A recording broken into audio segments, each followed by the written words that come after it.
گا کہ chief justice صاحب سے آپ کی ملاقات ہوئی ہے، کون سے اہم امور پر بات چیت ہوئی ہے؟ بسم اللہ الرحمن الرحیم۔ دیکھیں جی، چیف جسٹس آف پاکستان صاحب نے مجھے انوائٹ کیا تھا as leader of the opposition.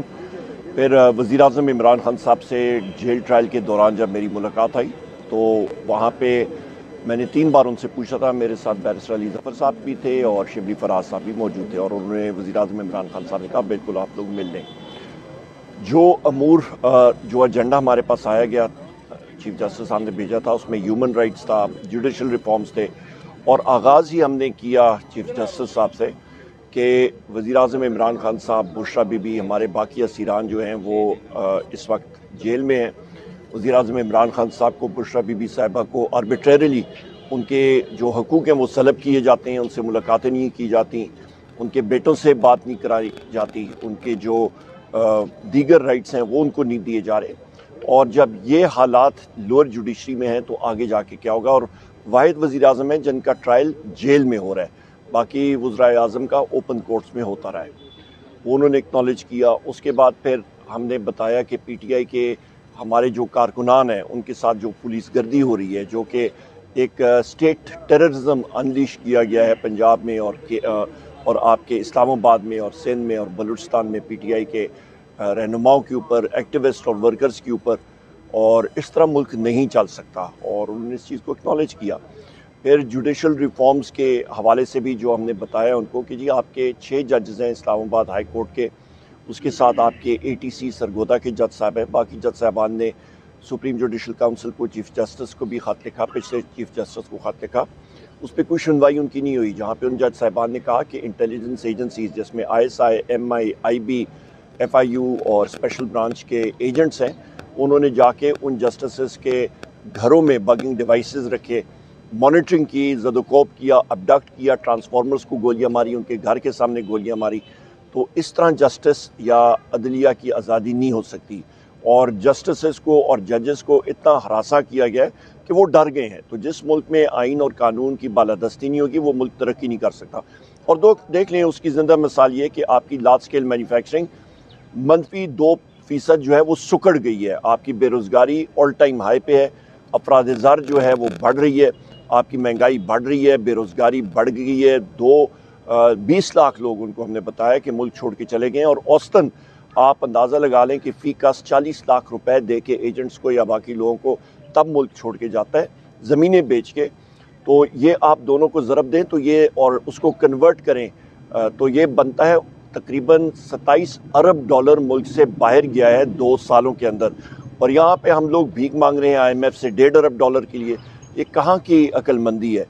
اور اس وقت جو یہ آپ کا بیٹھا ہوا ہے ارلی وزیر اعظم اپنے آپ کو کہتا ہے شہباز شریف، ان کے پاس ہے کیا؟ یہ تو ہماری ملاقات وزیر اعظم عمران خان صاحب سے جیل میں نہیں کرا سکتے ہیں۔ گرینڈ الائنس کہاں تک پہنچے؟ گرینڈ الائنس ہماری ٹیم گئی ہوئی ہے، میں نے بھی جانا تھا پر میری یہاں پہ کورٹ کی پیشیاں ہیں، پرسوں میں سرگودا تھا، آج یہاں پہ ہوں، کل بھی مختلف شہروں میں ہوں۔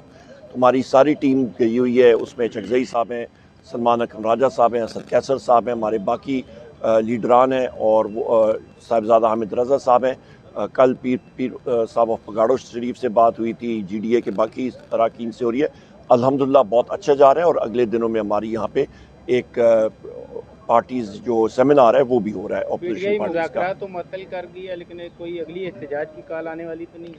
ہم لوگ دیکھیں، ہم لوگ جو ہیں وہ پاکستان کی سب سے بڑی سیاسی پارٹی ہیں، اور جس وقت وزیر اعظم عمران خان صاحب کہیں گے اس وقت احتجاج کی کال ہوگی، اور رمضان کے بعد ہو سکتا ہے انشاءاللہ۔ چیف صاحب نے آپ کو کہا ہے کہ جو بھی کرنا ہے وہ قانون کے دائرے میں رہ کے کرنا ہے، تو کیا آپ اس پہ عمل کریں گے؟ قانون کے قانون کے دائرے کے اندر ہی ہم نے رہنا ہے۔ ہم کوئی ٹیررسٹ یا کوئی وہ تو نہیں ہے کہ ہم لوگ کلیشنکوف اور RPG 7 راکٹ لانچرز اٹھا کے جائیں گے۔ البتہ پنجاب پولیس کے بارے میں بات کروں گا کہ ان کو ہم نے بتایا کہ پنجاب پولیس اور یہ باقی پولیس فورسز یہ اسٹیٹ ٹیررسٹ فورسز بن گئی ہیں۔ یہ کچے کے ڈاکوؤں سے ڈرتے ہیں، پی ٹی آئی کے لوگوں کے گھروں کے اندر جاتے ہیں، کچے کے ڈاکوؤں کے پیر میں جا کے ان کے مرید بنے ہوئے ہیں۔ آئی جی پنجاب سے لے کے نیچے تک جتنے افسران ہیں ان کی جان جاتی ہے، وہ کچے کے ڈاکوؤں کا مقابلہ ہی نہیں کر سکتے ہیں۔ ڈرپوک فورس ہے پنجاب پولیس فورس، یہ میں آپ کو کہہ سکتا ہوں، اور ساتھ اسلام آباد پولیس فورس بھی اتنی ہی ڈرپوک پولیس فورس ہے۔ عمر صاحب یہ بتائیے گا کہ طویل عرصہ ہو گیا عمران خان صاحب جیل میں ہیں, جو عدلیہ میں تقرریاں ہو چکی ہیں, اس کے بعد آپ سمجھتے ہیں کہ 5 سال عمران خان صاحب باہر آ سکیں گے؟ اور دوسرا, عمران خان صاحب کو اندر سے کافی زیادہ تحفظات ہیں کہ جو بیانیہ پی ٹی آئی کا یہاں پر ہونا چاہیے, جو لوگ باہر موجود ہیں وہ نہیں نظر آ رہا, کیونکہ جو واقعہ ڈی چوک پہ ہوا تھا اس کے بعد آپ نے جو سٹیٹمنٹ دی ہے اس کو میں سختی سے رد کرتا ہوں, کیونکہ میری بات وزیر اعظم عمران خان صاحب سے چند دن پہلے میں خود ملا تھا اور انہوں نے اپریشیٹ کیا, number 1 to set the record straight. تو میں بالکل اس کو رد کرتا ہوں, بالکل آپ کی بات درست نہیں ہے. وہ اپریشیٹ کرتے ہیں پی ٹی آئی کی جو سٹانس ہے اور جس طرح کے ہمارے لوگ قربانیاں دے رہے ہیں, نمبر 1. دوسری بات, یہاں پہ جوڈیشری جو ہے, میں بھرملا کہتا ہوں, آپ کی ایجنسیز 5 انٹیلیجنس ایجنسیز ہیں. میں دیکھتا ہوں کہ یہ نیوز کلپ کن چینلز کے مالکان میں اتنا دم خم ہے کہ وہ یہ نام چلا بھی سکے نیوز میڈیا پہ یا لکھ بھی سکے. میں نیم کر دیتا ہوں, ISI, MI, IB, FIU, special branch, ابھی میں نے نام دیے. یہ لوگ انٹرفیئر کرتے ہیں جوڈیشری کی ورکنگز میں, اور جوڈیشری نے خود اس چیز کو اکنالج کیا ہے. جس دن انٹیلیجنس ایجنسیز کا اور باقی لوگوں کا عمل و دخل اسٹیبلشمنٹ کا جوڈیشل ورکنگز میں ختم ہوگا, پاکستان ترقی کرے گا. جس وقت نہیں ہوگا, ملک ترقی نہیں کرے گا.